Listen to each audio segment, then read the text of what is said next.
दोस्तों, मैं आदित्य तिवारी आपके अपने चैनल डेस्टिनिया पे आपका स्वागत करता हूं। तो दोस्तों, आज का वीडियो वृद्धि और विकास का चौथा वीडियो है, जिसमें 15 क्वेश्चन और रहेंगे। मैंने इस चैनल पर वृद्धि और विकास से संबंधित सभी मुख्य प्रश्नों को शामिल किया है। तो आइए दोस्तों, देर न करते हुए वीडियो पे चलते हैं। तो 16वां क्वेश्चन है हमारा, एक अध्यापक के रूप में आप उन विद्यार्थियों से कैसे निपटेंगे जो कक्षा की पिछली सीट पर बैठकर आपस में बात कर रहे हैं। ए, उनसे कक्षा में ज्यादा प्रश्न पूछेंगे। बी, उनसे पूछेंगे वह ध्यान क्यों नहीं दे रहे। सी, उनको कक्षा के बाहर का क्रियात्मक कार्य देंगे। या डी, उनके अभिभावकों से इसका कारण पूछने के लिए कहेंगे। तो एक बात जानते हैं दोस्तों कि उनसे कक्षा में ज्यादा प्रश्न पूछा जाएगा तो क्या होगा, उनमें संकोच की भावना आएगी, जिससे वे लोग कक्षा में कुछ बोल भी नहीं पाएंगे, वो फ्रस्ट्रेटेड हो जाएंगे। बी है, उनसे पूछेंगे कि वह ध्यान क्यों नहीं दे रहा है। सी है, उनको कक्षा के बाहर का क्रियात्मक कार्य देंगे। तो जब क्रियात्मक कार्य देंगे तो वो कक्षा का कार्य नहीं कर पाएंगे। तो ये भी ऑप्शन क्या हो जाएगा, गलत हो जाएगा। डी है, उनके अभिभावकों से इसका कारण पूछने के लिए कहेंगे। तो जब बच्चे या अभिभावकों से पूछने लगेंगे कि क्या कारण है, तो वे अपने कैसे कारण जान सकते हैं खुद से। इसलिए इसका ऑप्शन नंबर सबसे बेस्ट होगा बी, उनसे पूछेंगे कि वह ध्यान क्यों नहीं दे रहे हैं। नेक्स्ट क्वेश्चन पे चलते हैं। अगला क्वेश्चन है आपके सामने 17वां नंबर क्वेश्चन, कि यदि एक विद्यार्थी कोई प्रश्न पूछता है जिसका उत्तर आपके पास नहीं है तो आप क्या करेंगे। ए, उससे प्रश्न पूछने का कारण पूछेंगे। बी, उन्हें प्रोत्साहित करके खुद उस प्रश्न का उत्तर ढूंढने के लिए कहेंगे। सी, प्रश्न का जवाब ढूंढकर अगले दिन उसे बताएंगे। डी, उससे कहेंगे कि वह अपने सहपाठियों से इसका उत्तर पता लगवाए। तो उससे प्रश्न पूछने का कारण पूछेंगे तो इसका कोई मतलब ही नहीं हुआ, क्योंकि उससे प्रश्न पूछने का कारण पूछने लगेंगे तो बच्चा धीरे धीरे चुप होने लगेगा और वो आपसे प्रश्न भी नहीं पूछेगा। उन्हें प्रोत्साहित करके खुद उस प्रश्न का उत्तर ढूंढने के लिए कहेंगे। यदि ये है तो कुछ हद तक मान्य हो सकता है, लेकिन वे प्रश्न नहीं ढूंढ पाए हैं, इसीलिए तो आपसे पूछ रहे हैं। डी है, उससे कहेंगे कि वो अपने सहपाठियों से उसका उत्तर पता लगाए। तो अपने सहपाठियों से इसका उत्तर पता तो लगवा सकता है, लेकिन वो सहपाठी की नजरों में वो कमजोर भी हो सकता है। इस कारण से वो क्या हो जाएगा, हतोत्साहित हो जाएगा। अतः जो है सबसे बेस्ट इसका ऑप्शन क्या होगा, ऑप्शन नंबर सी होगा, कि प्रश्न का वह जवाब ढूंढकर अगले दिन स्वयं उसे बताएंगे कि आखिर इस प्रश्न का उत्तर क्या है। चलिए अगले क्वेश्चन पे चलते हैं। अगला क्वेश्चन है हमारे सामने 18वां नंबर क्वेश्चन है, मनोविज्ञान शिक्षा का आधारभूत विज्ञान है, यह किसने कहा है। A, Woodworth. B, Skinner. C, Crow and Crow. या डी, युंग। तो मनोविज्ञान शिक्षा का आधारभूत विज्ञान है, ये हमारे स्किनर महोदय ने कहा है। स्किनर ने कहा है कि मनोविज्ञान शिक्षा का आधारभूत विज्ञान है, अतः इसका ऑप्शन नंबर बी, स्किनर, सही होगा। अगले क्वेश्चन पे चलते हैं। अगला क्वेश्चन है हमारा 19वां क्वेश्चन, और 19वां क्वेश्चन है, मन का मानचित्रण किससे संबंधित है। ए, बोध बढ़ाने की तकनीक से। बी, ज्ञान बढ़ाने की तकनीक से। सी, व्यवहार स्थायित्व की तकनीक से। या डी, स्मृति बढ़ाने की तकनीक से। तो इसमें कौन सा ऑप्शन सही होगा, तो ज्ञान यदि बढ़ता है तो क्या होगा, केवल ज्ञान ही बढ़ेगा, समझ नहीं बढ़ेगी। ध्यान दीजिएगा, समझ नहीं बढ़ पाएगी। और यदि हम लोग व्यवहार स्थायित्व करते हैं फिर भी समझ नहीं बढ़ पाएगी। केवल स्मृति बढ़ाने की तकनीक से ही नहीं होगा। मन का मानचित्रण है, इसलिए ये क्या होगा, बोध बढ़ाने की तकनीक से होगा, अतः इसका ऑप्शन नंबर ए सही होगा। अगले क्वेश्चन पे चलते हैं। अगला क्वेश्चन है हमारा 20वां नंबर क्वेश्चन है, वैयक्तिक शिक्षार्थी एक दूसरे से किस प्रकार से भिन्न होते हैं। ए, विकास की सामान्य क्षमता में। बी, विकास की दर में। सी, विकास क्रम में। या डी, बुद्धि और विकास के सिद्धांतों में। तो विकास की सामान्य क्षमता में कोई भिन्नता नहीं होती है किसी भी विद्यार्थी में। विकास के क्रम में भी कोई भिन्नता नहीं होती है। और बुद्धि व विकास के सिद्धांतों में भी कोई भिन्नता नहीं होती है। तो भिन्नता किसमें होती है? विकास की दर में। क्यों विकास की दर में होती है?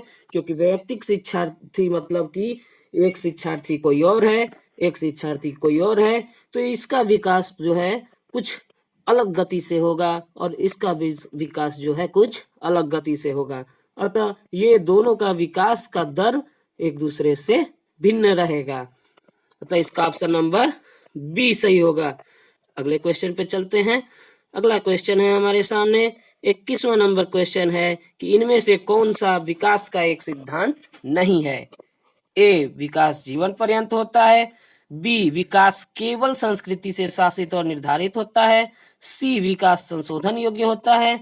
या डी, विकास वंशानुक्रम और पर्यावरण दोनों से प्रभावित होता है। तो इसमें दिया है कि विकास का एक सिद्धांत नहीं है। जब नहीं पूछ दिया तो इसमें से कौन सा गलत है ये हमको ढूंढना है। तो विकास जीवन पर्यंत होता है, ये हमारा सही है, क्योंकि विकास जीवन पर्यंत नहीं होगा तो रुक जाएगा, तो फिर क्या होगा? कभी भी कोई आगे नहीं बढ़ पाएगा। बी है, विकास केवल संस्कृति से शासित और निर्धारित होता है। इसका मतलब ये है कि केवल संस्कृति से कह रहा है, जबकि केवल संस्कृति से शासित और निर्धारित नहीं होता है, और सारे भी तथ्य इसमें शामिल होते हैं, जैसे पर्यावरण, वंशानुक्रम, सामाजिक संरचना, बुद्धि, अधिगम, ये सारे आपके विकास में शामिल होते हैं। विकास क्या होता है? चहुमुखी विकास होता है, मतलब हर एक क्षेत्र में विकास होता है, केवल संस्कृति से शासित और निर्धारित नहीं होता है। अतः हमारा ऑप्शन नंबर बी, विकास केवल संस्कृति से शासित और निर्धारित होता है, यही क्या होगा? हमारा एक सिद्धांत नहीं होगा। अतः इसका ऑप्शन नंबर बी सही होगा। अगले क्वेश्चन पे चलते हैं। अगला क्वेश्चन है हमारे सामने 22वां नंबर क्वेश्चन है, बालक के शारीरिक व क्रियात्मक विकास की दशा होती है। ए, सिर से पैर तथा शरीर के मध्य से बाहर की ओर। बी, सिर से पैर तथा शरीर के बाहर से मध्य की ओर। सी, पैर से सिर तथा शरीर के बाहर से मध्य की ओर। या डी, पैर से सिर तथा शरीर के मध्य से बाहर की ओर। तो आपको सिफेडोकाउडल बताया गया था पिछले वाले ही वीडियो में कि सिफेडोकाउडल का विकास का सिद्धांत किस प्रकार से है? तो सिर से पैर तक। तो सिर से पैर तक इसमें कौन कौन ऑप्शन है? ए वाला भी ऑप्शन है और बी वाला भी ऑप्शन है, तो इन दोनों में से ही सही होगा। और आपके पिछले वीडियो में भी बताया गया था कि क्रियात्मक विकास किस प्रकार होता है, तो उसमें आपका ऑप्शन कई सारे थे। तो एक चीज ध्यान दीजिएगा आप लोग कि हमेशा मध्य से बाहर की ही ओर विकास होता है, बाहर से मध्य की ओर विकास नहीं होता है। अतः क्या होगा? ए वाला ऑप्शन आपका सही होगा कि सिर से पैर तथा शरीर के मध्य से बाहर की ओर शारीरिक व क्रियात्मक विकास की दिशा होती है। अतः आपका ऑप्शन नंबर ए सही होगा। अगले क्वेश्चन पे चलते हैं। अगला क्वेश्चन है हमारा 23वां नंबर क्वेश्चन है कि क्या बुद्धिमान माता पिता के बच्चे सदैव पढ़ाई में तेज होते हैं? आपके ऑप्शन है ए, हाँ। बी, अधिकतर बच्चे तेज होते हैं। सी, मनोविज्ञान इस संबंध में कोई उत्तर नहीं दे सकता। या डी, यह अनिवार्य नहीं है। तो ऑप्शन नंबर ए यदि हाँ होता है तो कह रहा है कि सदैव पढ़ाई में तेज होते हैं, तो सदैव पढ़ाई में तेज नहीं हो पाएंगे। अतः ऑप्शन नंबर ए गलत होगा। बी है, अधिकतर बच्चे तेज होते हैं, ये भी कोई जरूरी नहीं है कि अधिकतर बच्चे तेज हों। सी, मनोविज्ञान इस संबंध में कोई उत्तर नहीं दे सकता, तो ये भी क्या होगा? गलत होगा, क्योंकि मनोविज्ञान एक आंकड़ों का अध्ययन करके किसी भी तथ्य का उत्तर दे सकता है संभावनाओं में। और डी है, यह अनिवार्य नहीं है। तो अतः इसका ऑप्शन नंबर डी सबसे उपयुक्त ऑप्शन नंबर होगा। अतः आपका ऑप्शन नंबर डी सही होगा। अगले क्वेश्चन पे चलते हैं। अगला क्वेश्चन है हमारे सामने 24वां नंबर है, निम्न में से कौन सी एक अंतःस्रावी ग्रंथि नहीं है? ए, पीयूष ग्रंथि। बी, लार ग्रंथि। सी, थायराइड ग्रंथि। या डी, एड्रिनल ग्रंथि। तो इसमें ऑप्शन नंबर आपका ये बी सही होगा। क्या? कौन सा? लार ग्रंथि, ये एक अंतःस्रावी ग्रंथि नहीं है। अगले क्वेश्चन पे चलते हैं। अगला क्वेश्चन है हमारे सामने 25वां नंबर। 25वां नंबर कह रहा है क्वेश्चन कि निम्न में से किसको मुख्य ग्रंथि कहा जाता है? ए थायराइड ग्रंथि, बी अंतःस्रावी ग्रंथि, सी पीयूष ग्रंथि या डी एड्रिनल ग्रंथि। तो इसमें जो है सबसे मुख्य ग्रंथि होती है आपकी पीयूष ग्रंथि। पीयूष ग्रंथि आपकी सबसे मुख्य ग्रंथि कहलाती है, अतः इसका ऑप्शन नंबर सी सही होगा। अगले क्वेश्चन पे चलते हैं। अगला क्वेश्चन है हमारा 26वां नंबर। 26वां नंबर क्वेश्चन कह रहा है कि बच्चे के उचित विकास को सुनिश्चित करने के लिए उसका स्वस्थ शारीरिक विकास एक महत्वपूर्ण आवश्यकता है। यह कथन ए गलत हो सकता है क्योंकि विकास व्यक्तिगत मामला होता है, बी गलत है क्योंकि शारीरिक विकास विकास के अन्य पक्षों को किसी भी प्रकार से प्रभावित नहीं करता, सी सही है क्योंकि विकास क्रम में शारीरिक विकास सबसे पहले स्थान पर आता है, या डी सही है क्योंकि शारीरिक विकास विकास के अन्य पक्षों के साथ अंतर संबंधित है। तो हमें सबसे पहले ध्यान देना होगा कि बच्चे के उचित विकास को सुनिश्चित करने के लिए उसका स्वस्थ शारीरिक विकास एक महत्वपूर्ण आवश्यकता है। ये बात एकदम सही है। तो सही है यदि तो ना ए वाला ऑप्शन होगा ना बी वाला होगा, तो होगा कौन सा? सी और डी में से होगा। तो सी और डी में आपको देखना है। तो कह रहा है सही है क्योंकि विकास क्रम में शारीरिक विकास सबसे पहले स्थान पर आता है। ये जरूरी नहीं होता है।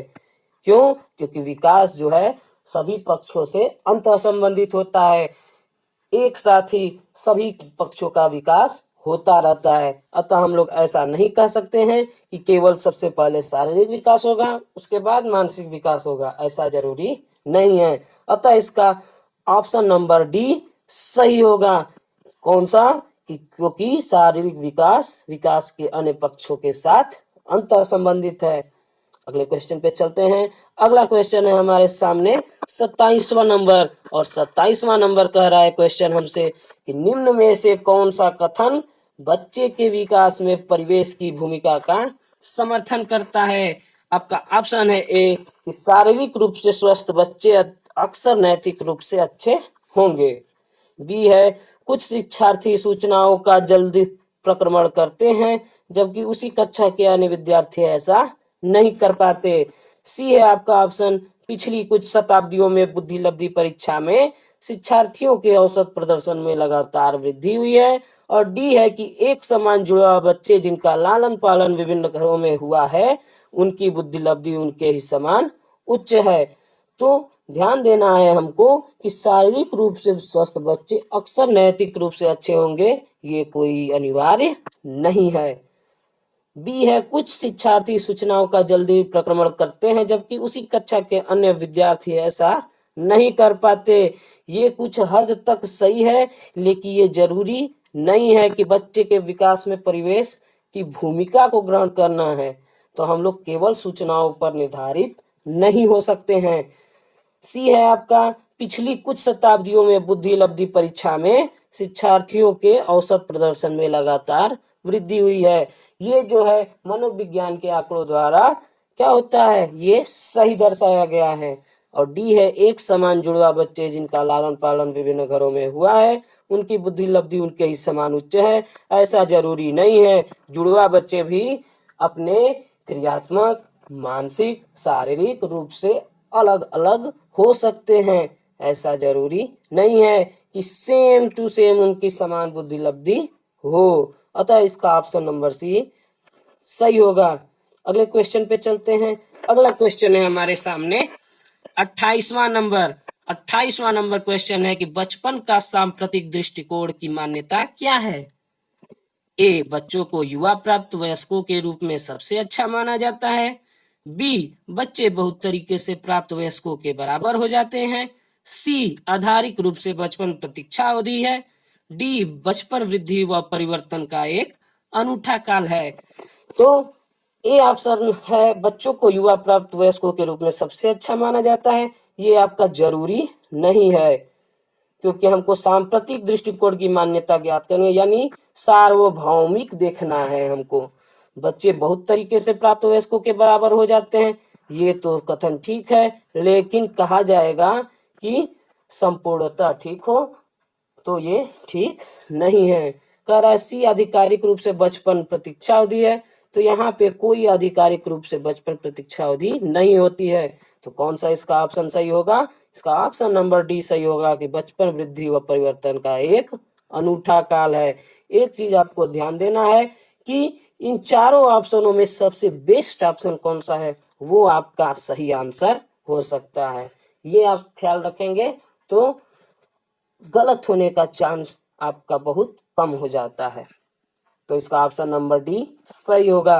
अगले क्वेश्चन पे चलते हैं। अगला क्वेश्चन है आपके सामने 29वां नंबर, जो है बाल विकास में ए प्रक्रिया पर बल है, बी गर्भावस्था से किशोरावस्था तक का अध्ययन होता है, सी वातावरण और अनुभव की भूमिका पर बल है, या डी उपरोक्त सभी पर। तो एक चीज आप लोग ध्यान रखिएगा कि बाल विकास में हमेशा क्या किया जाता है, गर्भावस्था से किशोरावस्था तक का अध्ययन किया जाता है। अतः इसका ऑप्शन नंबर बी सही होगा। डी क्यों नहीं होगा उपरोक्त सभी पर? क्योंकि प्रक्रिया पर बल ये नहीं होगा। केवल प्रक्रिया पे बल नहीं दिया जाता है बाल विकास में, सभी पक्षों पे, उसके प्रारंभ करने से लेकर, प्रक्रिया से लेकर उसके रिजल्ट तक का अध्ययन किया जाता है। केवल प्रक्रिया पर बल नहीं दिया जाता है। अतः इसका ऑप्शन नंबर बी सही होगा। अगले क्वेश्चन पे चलते हैं, जो कि हमारे आज का अंतिम क्वेश्चन है कि पूर्वाग्रही किशोर किशोरी अपनी किसके प्रति कठोर होंगे? ए संप्रत्यय, बी वास्तविकता, सी जीवन शैली, या डी समस्या। तो पूर्वाग्रह किशोर किशोरी अपने समस्या के प्रति कठोर होंगे। अतः इसका ऑप्शन नंबर डी सही होगा। इस प्रकार से ये हमारे प्रैक्टिस सेट के 30 क्वेश्चन कंप्लीट हुए। तो अगले वीडियो में फिर मिलेंगे, तब तक के लिए धन्यवाद।